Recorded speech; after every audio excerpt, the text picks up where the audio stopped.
Leif, du är ju en gammal live- och rollspelskompis till mig och du är den som leder den här kampanjen. Kan du bara berätta om vad du har tänkt här? Ja, det började ju alltihop. Det var ju du som såg till att det blev en kampanj, kan man ju säga. För att du la upp en post på bräd- och rollspelsforumet på Facebook. Och det var den 10 maj 2020. Där du skrev att du ville spela Exalted. Och specifikt Dragon Blood som precis hade släppts då som modul. Jag tyckte att det lät som jag likade det och sen frågade du om vi inte kunde dra en kampanj. Och då sa jag ja, det gör vi det. Så det var ganska slumpmässigt. Kampanjen, för att få det att fungera bra, så en idé som jag hade var att man ska spela samma hus. Alltså samma familj.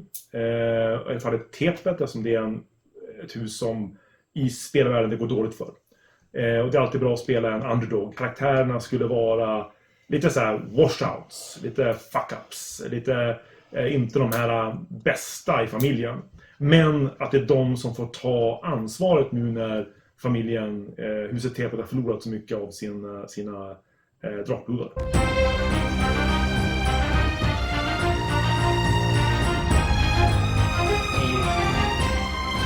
Jag tänkte mig honom som en legionär och oerfaren vad det gäller politik och det är han ju fortfarande för all del. Och lättlurad som han ju var. Och han hade egentligen dragit Röda legionen i smutsen lite grann under före kampanjen. Och det har inte jag förstått. Nej, men det har inte han berättat jättemycket om heller. Sen så har han ju varit naiv men fått axla mer och mer ansvar då. Och eftersom han ändå har en naturlig pondus har han blivit framputtad av er andra till viss del.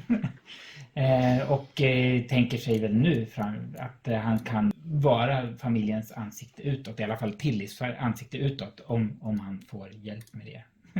Så.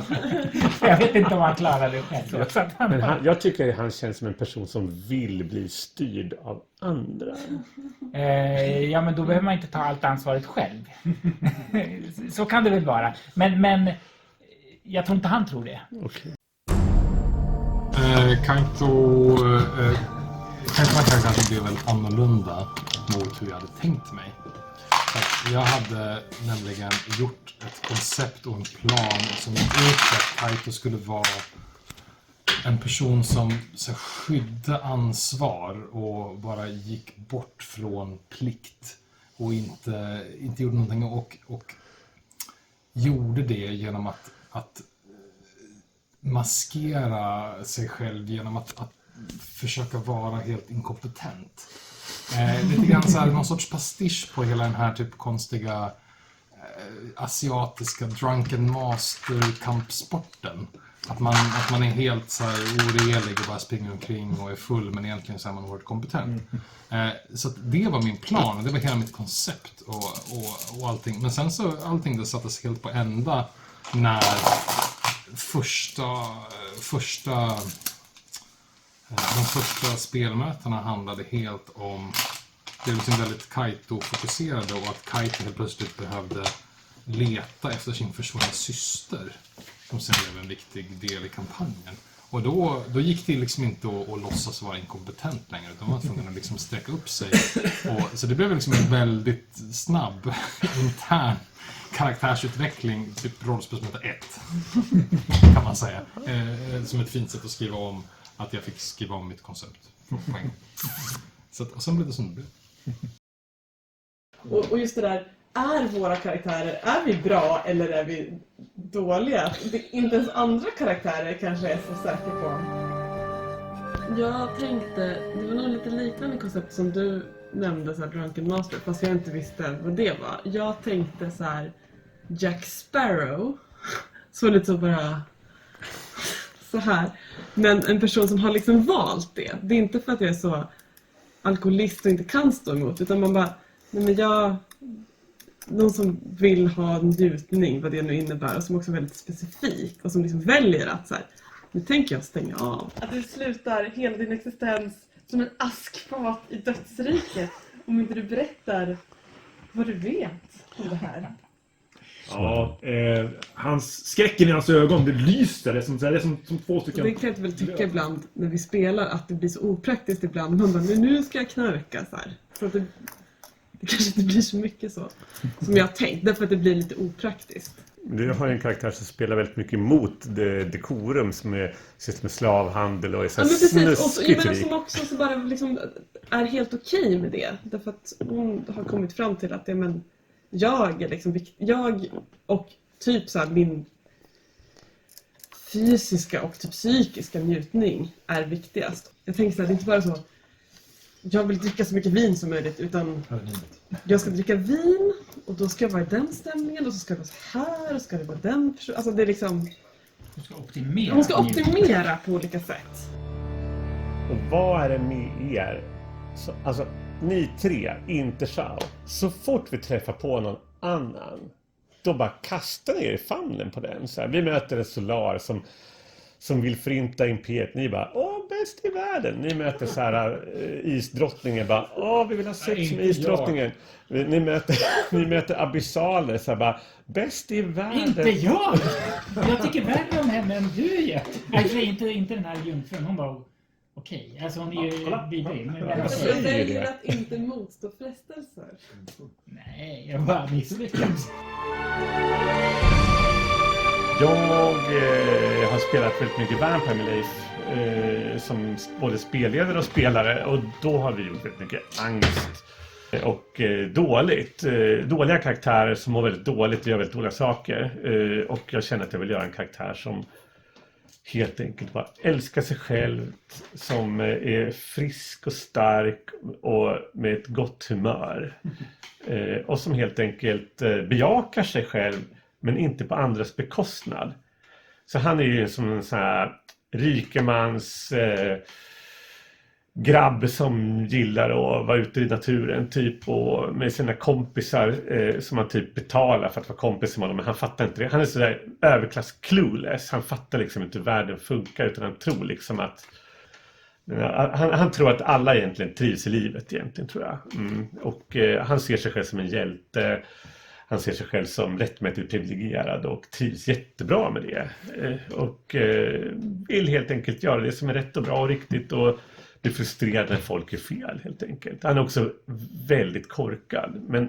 Eller han är inte korkad alls egentligen, men han bara tänker inte efter, för det tar för lång tid. Där och då bara gör han det som känns rätt helt enkelt. För att grubbla för mycket, det gör att saker inte blir gjorda helt enkelt. Ja. Men Gantal gillar inte jag. Bureaucracy kanske, för att se Alltså, perception Han är missförstådd. för att... se om det är Typ Gantal är en opiumknarkande lätting. 4 lyck. Ja, men du tror att det är samma pass. Ja. De har inte bytt ut dem så här bara. Alltså jag har ingen lust att bli uppäten av ett celestiellt lejon när vi ska bara så här ta tunnelbanan. Det känns helt sjukt. Det är så här bara, fan. Nej, men alltså, Jag kan leda höjdpunkter ändå lite grann, så tycker jag att vi börjar med att vi börjar med att leta efter min karaktärs syster Carl. Och sen så när vi väl hittar henne så blir hon någon sorts abyssal återkommande karaktär. Men det är liksom lite roligt att vi började leta där och rota, och sen så blev det verkligen inte som vi hade tänkt oss. Och sen så påverkade kampanjen till och med nu då. Så menar, hon var ju med senast här i spelmötet 99 och dök upp som gubben i lådan. Jag var ju väldigt nöjd att jag skickade en lönnmördare på henne faktiskt. När vi skulle ha fest så här så kom min mördares huvud in på balgolvet, och det var ju så här... Fortfarande inte om det. Nej, jag har inte Jag berättat. vet om det. Men det var ju, jag tror inte jag visste om det när jag kastade mig fram för att hugga huvudet av henne. Du höll på att fråga varför du inte berättade för oss att det var inget. Men det var inget. Yes, of course. Du använde för dåliga lönnmördare helt enkelt. Nej, jag lyckades slå jättedåligt på mitt övertalarslag när jag skulle försöka förklara för oförvitliga orden hur farlig den här personen var, så de skickade bara en. Ja, vi skickar en för att kolla upp det här. Bara, Gick sådär. Ja. Jag tycker personligen att kanske den första kapitlet, den försvunna prefekten, var väldigt kul. Därför att jag hade inte spelat då sedan 2004. Så jag var ju otroligt ringrostig. Så jag skrev egentligen hela det kapitlet som ett konventscenario nästan, med alla detaljerna inskrivna. För min egen del också. Det tyckte jag blev väldigt bra. Det blev en bra start på kampanjen. Jag var ganska rädd för att man skulle misslyckas. Att det skulle man skulle spela 3-4 gånger och sen skulle folk tappa intresset. Det roligaste från kampanjen, det tyckte jag var när vi var i himlen. Hade blivit fångade av himmelspolisen och fick förklädande där vi var utklädda till gudar för att lösa ett mord i himlen. Så att vi fick byta roller och vara så här värdelösa smågudar som navigerar den himmelska byråkratin. Det var jätteknasigt faktiskt. Och det var jätteroligt också. Det tyckte jag det var så udda och så konstigt och så ovant sådär. Liksom ovan setting sådär. Så jag tyckte det var faktiskt... Det hade jag inte gjort i något annat spel någonsin. Det hade kunnat hända, tror jag. Och att era roller som att du var en så här guden för släkteld och du var guden för giftiga växter och du var någon slags guden för förväntat förräderi. Ja. Guden för förväntat förräderi. Och jag var irisblommornas lilla gudom som vakar över dem. Så här, ja, det var knäppt. Det är väldigt bra. Det är just därför att jag tycker verkligen att Jorshan-settingen, jag kollade på vad jag hade skrivit till Mattias när vi började diskutera kampanjen, att det var den settingen som jag läste 2002 och som jag läste om det nu var, det här är så jävla skruvat. Alltså det är så pårökt och bra. Ja, det är briljant faktiskt. Alltså helt så här bara, wow, det här är så häftigt. Och då, det är verkligen, man kopplar tillbaka till gamla tecknade serien Kumarkatta. Som jag slängde upp på YouTube som är också, det är ju exakt det där smågudar som rider på moln och sådär, och alla är så jättedryga och självupptagna och kommer lille mulliga gubben Gyllene Stjärnas väktare med fullt av boende under kjolarna. Ja, exakt. Nej, det är nog mål förresten. Men det är väl lite här, för jag tycker också att Jorshan är så rolig för att vi fick den här, jaha, här är vi inte coola alls, det är ingen som tycker att vi är imponerande. Och allting är lite bättre här än det är hos oss, trots att men nu är vi i slummen i Jorshan och det är supermycket bättre. Men alla de här grejerna, vi har fått chans att titta på våra karaktärer utifrån. Både när vi spelar andra och när vi kommer till ett sammanhang där vi inte... Alltså vi börjar med sådär, vi är jordens prinsar, fast vi står inte jättehögt upp i familjen. Men vi har ändå liksom, här är en plats i världen. När man kom till himlen och sa vi jordens prinsar och folk bara så här för näsan, det var väldigt jobbigt tyckte jag. Ja, det var och lite såhär, jordens prinsar, ungefär såhär, driver de med oss? Ja, det gör de faktiskt. De bara, really? Ja, det är klart det är jordens prinsar. Och när vi kom till Jorshan, då hade vi varit så här lite dåliga i familjen, men sen också räddat skapelsen och så här, wow, vi är så bra! Och sen så kom vi dit och så att vi är värdelösa typer, vi kanske råkar göra rätt, men... Ja. Jag gillar att det är så tajt. Själva, det finns ofta när man spelar rollspel så det är saker som man som spelare måste tänka så här, ja, fast jag får strunta i det där för det där hänger inte riktigt ihop. Och så har det inte varit då, och det är en årslig då, nej. Så det tycker jag mycket om. Jo, men jag tycker det är ganska roligt att vi kan ha spelmöten som i stort sett är att vi håller på att tjafsa om någonting. För att jag ändå säger att vi är en grupp och det finns en dynamik där även när det inte händer någonting externt. Vi har liksom enats i gruppen kring en hel del saker, men även liksom kunnat spela ut lite så här intragruppskonflikter lite grann, utan att liksom vi har låtit det ta över. För våra karaktärer känns det kanske som att ibland är det på väg att lösas upp. Sen så spelar vi tillsammans så att vi gör inte det ändå. Men att det ibland kan balansera på var lite obehaglig stämning också i gruppen. Så att det tycker jag är spännande. Också den här senaste delen när ni fick spela den andra cirkeln som är era rivaler och få se de där karaktärerna från ett helt annat perspektiv.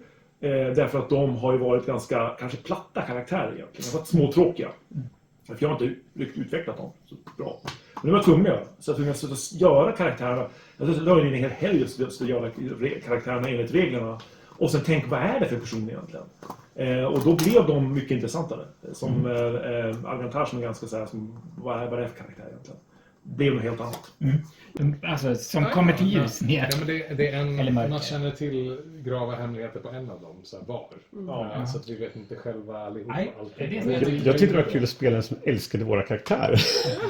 För min karaktär tyckte väldigt mycket, tyckte jättebra om Tavar. Han gillar Shao, så här. Han var så jävla schysst. Så här. Han gillar liksom de som är raka, rediga och ärliga. Så där. Det känns jättebra. Jag tyckte det var roligt att det var någon som var lite så här.